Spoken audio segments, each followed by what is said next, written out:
मेरे बहुत ही प्रिय और बेहद सम्मानित साथियों, हृदय की असीम गहराइयों से अभिनंदन, बहुत बहुत हार्दिक स्वागत।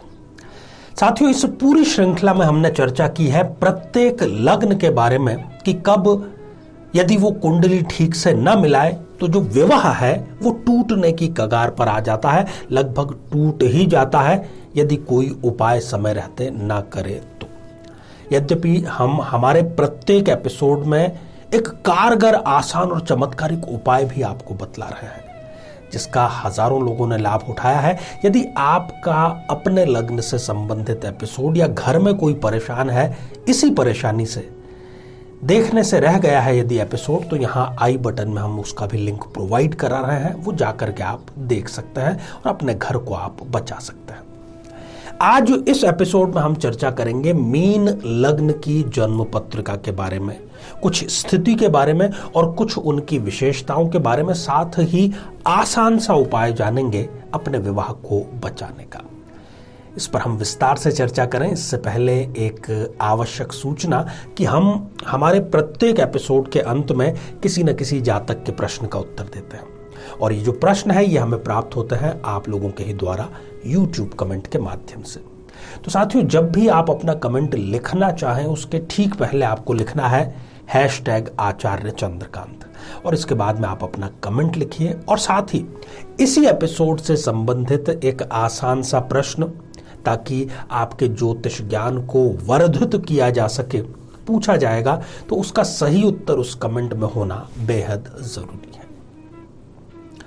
जीवन में किसी समस्या का सामना कर रहे हैं, जैसे कि शादी में देरी होना, पति पत्नी में मनमुटाव या तलाक तक की नौबत आ जाना, संतान का प्राप्त न हो पाना, नौकरी या धन प्राप्ति में बाधा आना, जीवन के प्रत्येक क्षेत्र में किसी न किसी प्रकार की बाधा आना, तो आज ही अपनी जन्म पत्रिका का संपूर्ण विश्लेषण करवाएं और पाएं समस्या से सदैव के लिए मुक्ति। तो साथियों, एक मीन लग्न की जन्म पत्रिका पर पहले दृष्टिपात कर लेते हैं ताकि समझना जो है वो आसान हो जाए। ये जो आप एक जन्म पत्रिका देख पा रहे हैं ये है मीन लग्न की जन्म पत्रिका। कैसे हुई ये मीन लग्न की जन्म पत्रिका? 12 नंबर का जो अंक है वो लग्न में ही आप देख रहे हैं कि लिखा हुआ है और 12 नंबर होता है मीन राशि, अर्थात ये हो गई एक मीन लग्न की जन्म पत्रिका। अब जो सिद्धांत तो है वो ये है कि यदि इस जन्म पत्रिका में षष्ठेश और सप्तमेश इन दोनों का स्थान परिवर्तन यदि हो जाता है तब ये स्थिति निर्मित हो सकती है, जिसको कि हम तलाक का नाम दे रहे हैं। यदि सप्तमेश बुध जाकर के छठे भाव में विराजमान हो जाए और षष्ठेश सूर्य जाकर के सप्तम भाव में विराजमान हो जाए, हम देखते हैं कि ये दोनों ही यहां पर मारक की भूमिका में है। बुध चाहे यहां पर दो केंद्रों के अधिपति क्यों न हो, परंतु वो सप्तमेश है और सप्तमेश होने के कारण वो एक द्वितीय मार्केश की भूमिका में रहेंगे और सूर्य तो प्रबल मारक इस जन्म पत्रिका में है ही, क्योंकि वो केवल छठे भाव का स्वामी है।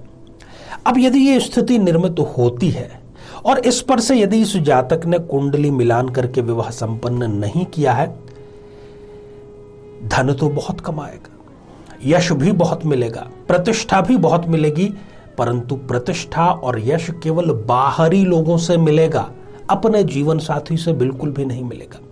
जीवन साथी से यदि आप चाहें कि मैं 10 मिनट बैठ करके तसल्ली से उससे बात कर लूं, तो 10 मिनट भी आपका बैठना नागवार गुजरेगा और झगड़ा करके ही वो व्यक्ति वहां से खड़ा होता है।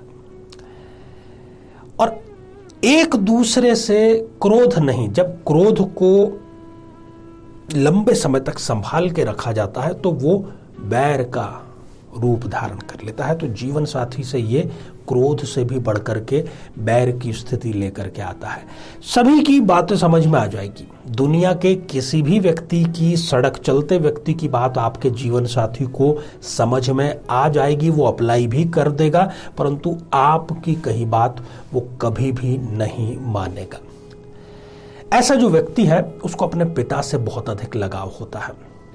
ऐसे व्यक्ति के ऊपर जो जीवन साथी है वो एक तानाशाह के रूप में व्यवहार करता है।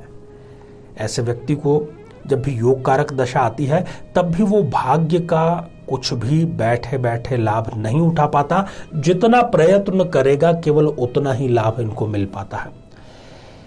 अब एक विरोधाभासी स्थिति यह भी है कि ये व्यक्ति जितना अपनी तरफ से चाहता है कि इस संबंध को मैं जोड़ करके रखूं, किसी न किसी प्रकार से इस संबंध को बनाए रखूं, तो जितना ये जोड़ने का प्रयास करते हैं उतना ही संबंध जो है वो विच्छेद की तरफ चला जाता है।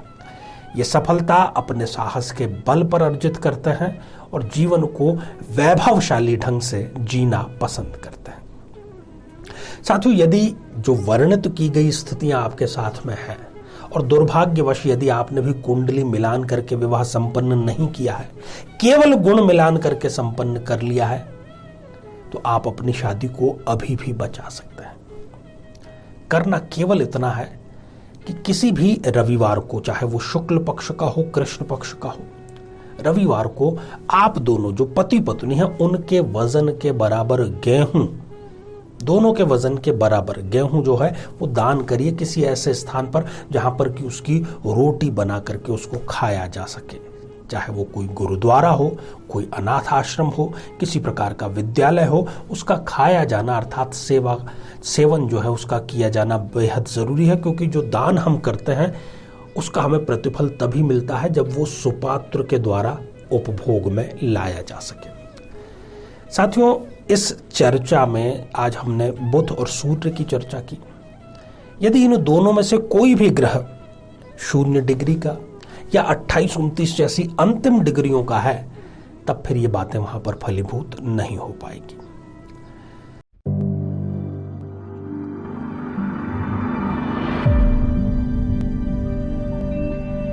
साथियों, आज हमने कमेंट शामिल किया है जो शरद सिंह इस आईडी से आया है। नेहा सिंह जी ने लिखा है अपनी बहन के लिए, और शिकोहाबाद उत्तर प्रदेश से उन्होंने लिखा है, पूछा है कि केवल 4 माह पूर्व इनका विवाह संपन्न हुआ है और अभी जो है वो तलाक की नौबत आ गई है, तो क्या रहेगा। देखिए, तलाक का योग इनके निर्मित हो रहा है।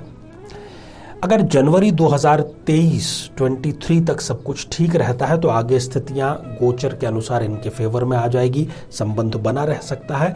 समस्या है 7वें भाव में राहु का विराजमान होना। इनसे आप कहिए कि प्रत्येक बुधवार को गणपति देव को मंदिर में जाकर के एक जो पान का पत्ता होता है वो समर्पित करें और बैठ करके गणेश अथर्वशीर्ष का पाठ अवश्य करें। ऐसा ये लगातार 7 बुधवार करेंगे तो बेहतर और अच्छे रिजल्ट आएंगे और इनका संबंध जो है वो कभी भी टूट नहीं पाएगा।